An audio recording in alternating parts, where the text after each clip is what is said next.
فبأي آلاء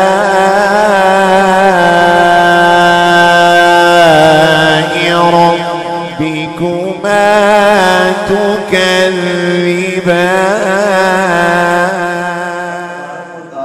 ارشاد فرمایا لقد خلقنا الانسان فی احسن تقویم. سبحان اللہ.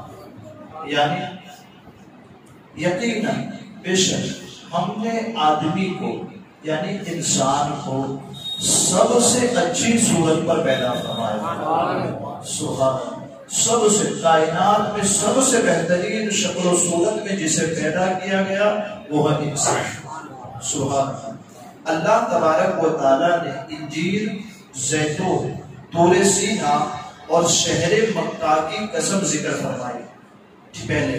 اس کے بعد ارشاد فرمایا کہ ہم نے آدمی کو سب سے اچھی شکل و صورت میں پیدا کیا. کس انداز سے؟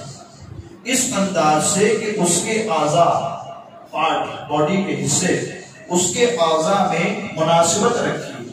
مناسبت، ایک ہاتھ 5 فٹ کا اور دوسرا 2.5 فٹ کا ایسا نہیں، دونوں ہاتھ برابر ہے. سبحان اللہ. ایسا بھی نہیں کہ کسی کی 8 انگلیاں ہیں اور دوسرے میں 5 انگلیاں ہیں، دونوں میں 5 تو ادھر بھی 5. ایک مناسبت رکھی. کان اپنی جگہ پر صحیح رکھے، آنکھیں اپنی جگہ پر ٹھیک رکھی، ہونٹ اوپر نیچے برابر جگہ پر. تو انسان کو ایسا بنایا کہ اس کے جو اعضاء ہیں وہ مناسبت کے ساتھ اپنی اپنی جگہ پر برابر. ایک سبحان اللہ. دوسرا، اسے جانوروں کی طرح جھکا ہوا نہیں بنایا. کیسا بنایا؟ صحیح سیدھا قامت والا بنایا، سیدھا بنانے سے.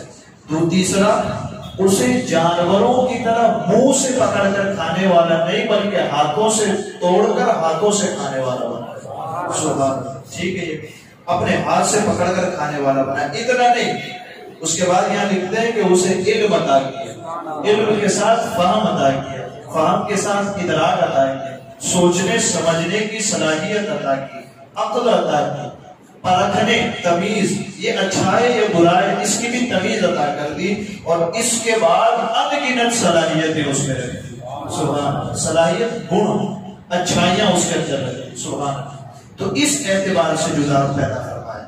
اللہ تبارک و تعالیٰ کی معرفت حاصل کرنے کا ذریعہ بھی خاص طور پر انسان کی اپنی ذات. کس طرح؟ انسان کسی چیز کو نہ دیکھے، اپنی ہی ذات کو اگر دیکھے تو وہ رب کی معرفت حاصل کرے. معرفت مطلب پہچان. وہ اللہ تبارک و تعالیٰ کو پہچان جائے گا اس انداز سے کہ اگر انسان اللہ تبارک و تعالیٰ کی دیگر مخلوقات جتنی بھی ہے ان دیگر مخلوقات کو سامنے رکھے اور اپنی تخلیق پہ غور کرے. یعنی اپنے سامنے کبھی پتھر کو تصور کرے اور پھر کہے کہ میں کیسا ہوں. کبھی پہاڑ کو رکھے، کبھی درخت کو رکھے، کبھی جانوروں کو رکھے اپنے مقابل سامنے اور پھر سوچے کہ میں کیسا بنا، مجھے رب نے کیسا بنایا. اپنی تخلیق میں اپنے میں غور کرے.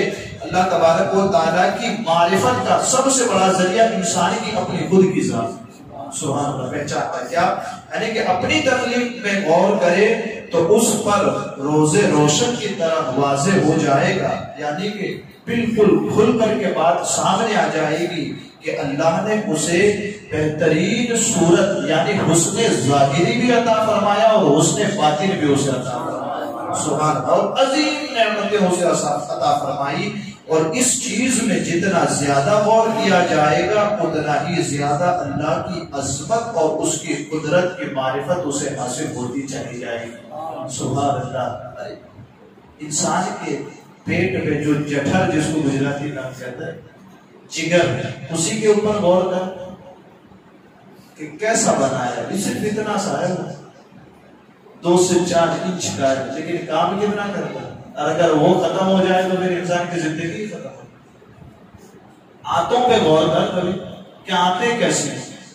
ایک آنت اگر تھوڑی سی بڑھ جاتی ہے تو اپنڈکس کا آپریشن کرنا پڑتا ہے. کس بنیاد؟ وہ آنت بڑی ہے اس لیے. آنتوں پہ غور کرو کہ کیسا بنایا ہے اللہ نے آنت. گردہ، ایک ایک چیز کے بارے میں ہم اپنے اندر غور کریں. پھر جانور، پھر پتھر کو لے کہ وہ رب چاہتا تو ہو سکتا، اس کی قدرت میں یہ ہے کہ وہ چاہتا تو کوئی پتھر پتھر بنا دے، کوئی پیڑ پودا بنا دیتا، لیکن انسان بنایا. تو پھر اللہ کہتا ہے اس انسان کو جو ہم نے بنایا کیسا بنایا؟ کائنات میں جتنی چیزیں پیدا کی اس میں سب سے اچھی صورت اسے عطا فرمائی۔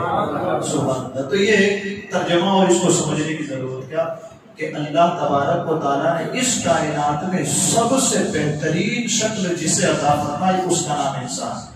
اور اس کے بعد والی جو آیت کیا ثم رددناہ اسفل سافلین، کہ ہم نے بہترین صورت میں بنایا پھر سب سے پستی سے پستی یعنی نیچے سے نیچی حالت کی طرف پھیر دیا اس کو، بنایا سب سے بہتر اور پھر پھیرا کہاں؟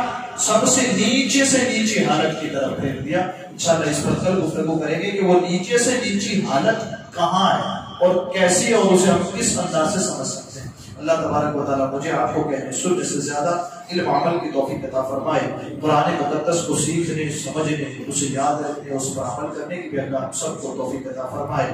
کہنے سننے میں عبادت سہوت کو خطا ہوئی اور اللہ عز و جل اپنے حبیب کے صدقے میں معاف فرمائے۔ وصلی اللہ تعالی علی خیر خلقہ محمد وعلی آلہ واصحابہ اجمعین۔